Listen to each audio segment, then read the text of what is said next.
Jaguar has plans to go fully electric by 2025, which really isn't that far away. Well, before that actually happens, let's enjoy Jags that sound like this a little bit longer. My name is Omar, and today I'm test driving the 2021 Jaguar F Pace SVR.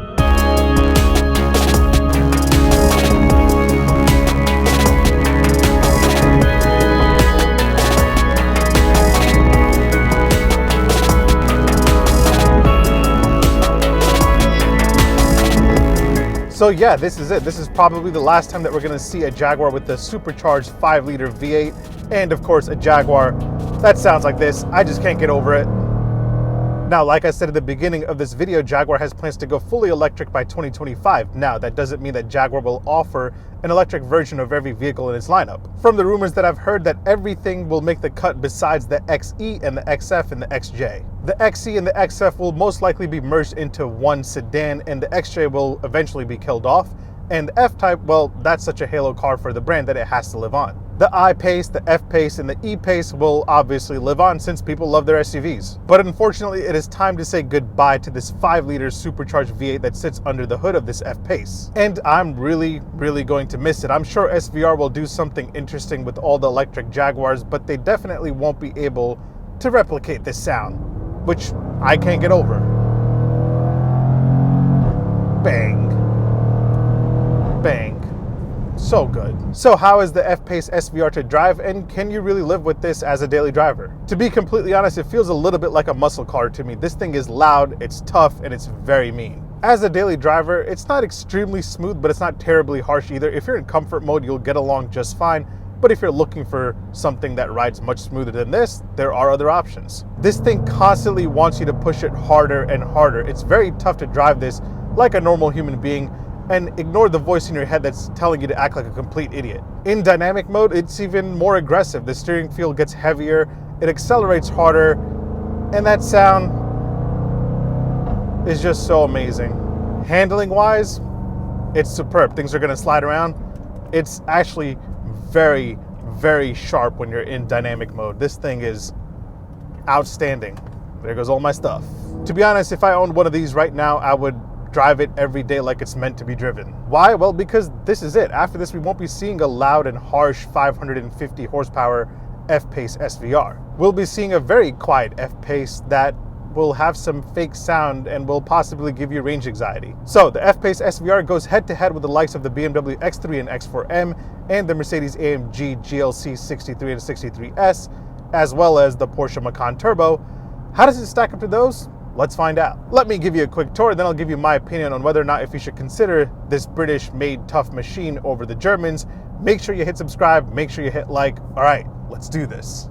All right, before we get into everything else, let's take a look at some of the cool and interesting things that you should know about the 2021 Jaguar F Pace SVR. All right, first up, Jaguar has been making some big updates to their interiors for the 2021 model year, especially when it comes to tech. So let's kick things off with this new 12.3-inch digital gauge cluster display. You've got a few viewing modes right here. You have one dial, which is my personal favorite. You have two dial, which is kind of a more traditional look. And then you have a full screen map view, which looks absolutely gorgeous, especially with the satellite view right here. And then you have a full screen media view, which also looks pretty nice. And then you have a full screen driver assist view. Other than that, it's pretty sharp, pretty configurable to whatever information you want there. I personally really like the one dial view with the media on the left and the navigation on the right. Now, Jaguar has had a pretty terrible reputation when it comes to the performance of their infotainment systems, but this upgrade here is pretty outstanding. For the 2021 model year, all F-Pace trim levels from the base all the way to the SVR come standard with this giant curved 11.4-inch touchscreen display, which houses the brand's new PIVI infotainment system. It's very simple and very clean. I have had no issues with performance. There's no glitching, no hanging up on screens, so that's pretty awesome. Now, the F Pace SVR, being the top of the line model that it is, comes with the upgraded PIVI Pro, which gives you standard navigation with this awesome satellite view. Apple CarPlay and Android Auto are standard across the whole F-Pace lineup, so that's a big plus. But yeah, you can definitely tell that Jaguar put a lot of effort into this infotainment system, which they say the goal of it was to mimic your smartphone to get rid of endless menu screens and options. In fact, Jaguar says that 80% of your usual tasks can be done with just 2 taps, and I've messed around with it and you can really get things done with 2 taps. Overall, I think it's very sharp, very clean with a minimalist design, and performance-wise, this is a major improvement over what they used to have. And to take it a step further, Jaguar says that the navigation system is intelligent enough to learn your frequent routes and constantly monitor traffic conditions, and if necessary, it will offer you an alternate route, which is pretty damn cool. Next up, Jaguar has updated the camera system in the F Pace quite a bit, so you have a 3D view like most luxury brands do now, and the image mapping technology here isn't that bad. One cool thing that I did notice is when you look closely at your 360 view, when you're in drive or reverse, the F Pace in the graphic here will remain transparent so you can see what's actually underneath you. That's pretty dope. Now we'll get into more detail about the interior a little bit later, but there are 2 things that I wanted to point out really quick. To change the drive modes, you just push this knob right here, which pops up, and from there you can circle through your drive modes. That's pretty cool. It reminds me of how the gear selector used to be on the outgoing XF. Speaking of cool buttons and knobs, the climate control knob right here has 3 functions built into it, which you've probably seen on other JLR products, but I think this is such a cool and clean way to do it. To change your cabin temperature, you just simply turn it. Now, if you push it, you'll be able to turn your heated or cooled seats on and off. And if you pull it, you can adjust your climate fan speed. I think this is a very nice way to do it so you don't have a bunch of buttons all over the place. So how much does the new F Pace cost? The base model starts at $49,995. The top of the line high performance SVR starts at $84,600.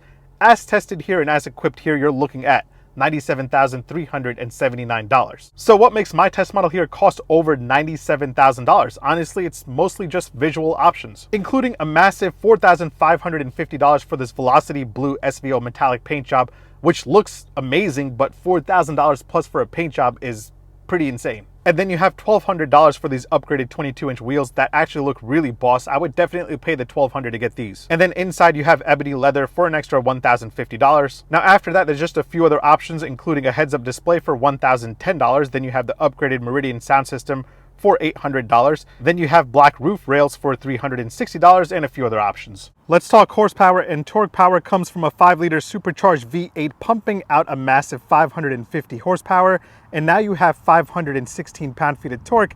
That's made it to an 8-speed automatic transmission. 0 to 60 now comes in at 3.8 seconds, making it 0.3 seconds quicker than the outgoing model, and the top speed has been increased by 2 miles an hour for a total of 178 miles an hour. Drive modes wise, you have your traction mode right there. You have Eco, and then you have Comfort, and then of course you have Dynamic. Once you're in dynamic mode, you can go into the Dynamic app right here and adjust various things like the engine, the steering, the gear shift, and the suspension from Dynamic to Comfort.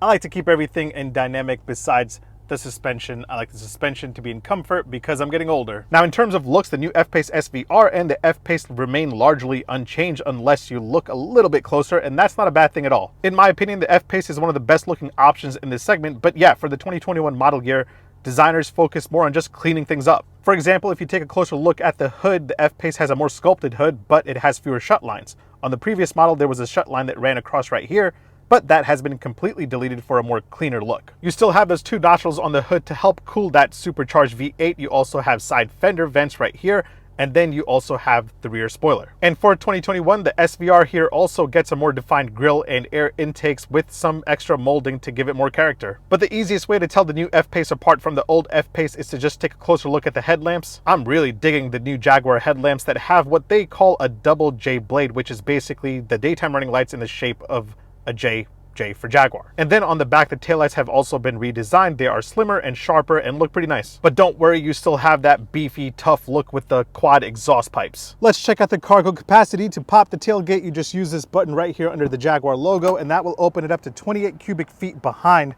the second row. And with the second row folded, you have 65 cubic feet, so it's not that bad. Now hop inside the new F Pace, and that's where you'll notice most of the changes. Overall, the interior is definitely cleaner and more stylish. The first thing that you'll definitely notice, which I definitely noticed, was the giant 11.4-inch curved touchscreen display for the infotainment system that I gave you a tour of earlier. And again, this is standard across the lineup. Other than that, you'll notice a better use of high quality materials throughout this cabin, like more leather. You have aluminum trim right here on the center console, and you have less buttons. Speaking of the buttons, all the hard buttons are essentially gone. Well, kind of. I don't think these are touch capacitive buttons right here, since they actually go in when you push them. Not sure how I feel about these, but they do make the cabin look clean. You have the same style buttons on the steering wheel, and I do want to point out that you have to be really accurate with your press. For example, I was trying to turn on the heated steering wheel.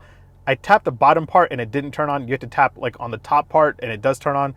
So that was kind of annoying, but you really have to be accurate with your tap. By the way, I'm really digging the design of the shifter, and this isn't exclusive to the SVR. You get this across the F-Pace lineup. This one here just has the SVR logo on it. In fact, there are a lot of SVR logos around this cabin. You have one right here on the steering wheel, and then you have one embossed on each of the front headrests. As for the seats, you have these really cool looking performance Windsor leather seats, and they might not look it, but they are very comfortable. Since this is the top of the line F-Pace model, it does come standard with heated and cooled front seats. You also get a heated steering wheel as standard. Just make sure you can turn it on properly.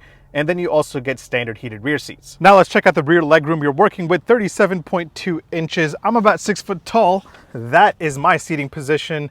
And as you can see, I still have a good amount of legroom. Not terrible, but not super comfortable either. Oh, and really quick, I do want to point out that all F-Pace trim levels now come standard with this beautiful giant panoramic sunroof, which brightens up the cabin quite a bit. Now, before I give you my opinion on how it is to drive the F-Pace SVR, let me point out a few random things that I'll have to show all of you. You have 4 cup holders, 2 in the front for the front passengers, and then you have 2 in the back for the rear passengers right there. Here are what the keys look like to the F-Pace SVR. Same old Jaguar key. You got a Jaguar logo on the back, no SVR logo. Door open and close sound from the outside. And from the inside. Pretty solid indeed. Charging game wise, you're working with a wireless charger as standard right there. You've got a USB-C and a USB-A port right here under the center armrest. And rear passengers get to enjoy 2 USB-C ports, so that's pretty nice. And of course, let's do an indicator and horn sound test here with the 2021 Jaguar F Pace SVR. Indicator first. Pretty nice and gentle actually. And now for the horn sound, let me just open the window. Pretty solid. I like it. And now that I've given you a tour of the 2021 Jaguar F Pace SVR, let me give you my opinion on whether or not if you should consider this over the competition. All right, let's get to it. First up, let's take a look at the options. You have the BMW X3 and X4M, the Mercedes-AMG GLC 63 and 63S, and the Porsche Macan Turbo. The Macan Turbo just kind of weirds me out. It costs $84,600, and that just feels like too much for a Macan, not to mention it's the slowest in this segment. Well, what about the X3M? Well, the X3M is one of the cheapest options in this segment, starting at $69,900. And even if you throw in the competition package, you're looking at $76,900, which is still significantly cheaper than the F Pace SVR. Not to mention the X3M competition is seriously quick. It'll do 0 to 60 in less than 3.5 seconds.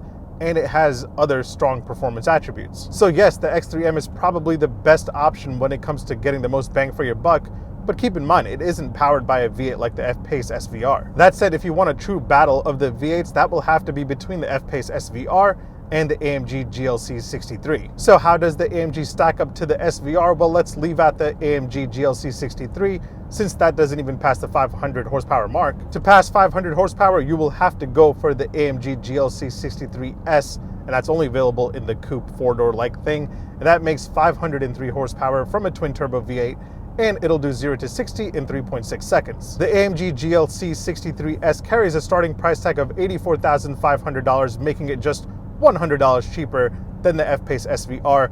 So which one do I recommend? Well, that really depends. I think the F Pace SVR is the better looking of the two. Not only that, the AMG GLC 63S is a little bit more refined than the SVR, so if refinement is your thing, go for the AMG. The F Pace SVR is mean, it's tough, it's loud, it's a little bit harsh. There's really something Dodge Hellcat-like about it. And if you feel like that's more of your personality, the choice is pretty clear. Go on and celebrate the last time that we'll see a supercharged V8 under the hood of an F-Pace. Either way, thanks for watching. Make sure you hit subscribe, make sure you hit like, make sure you follow me on Instagram and on TikTok. My handle is @OmarDrives. I'll catch you on the next one. Take care. Peace. Oh, that sounds so good. Oh my God.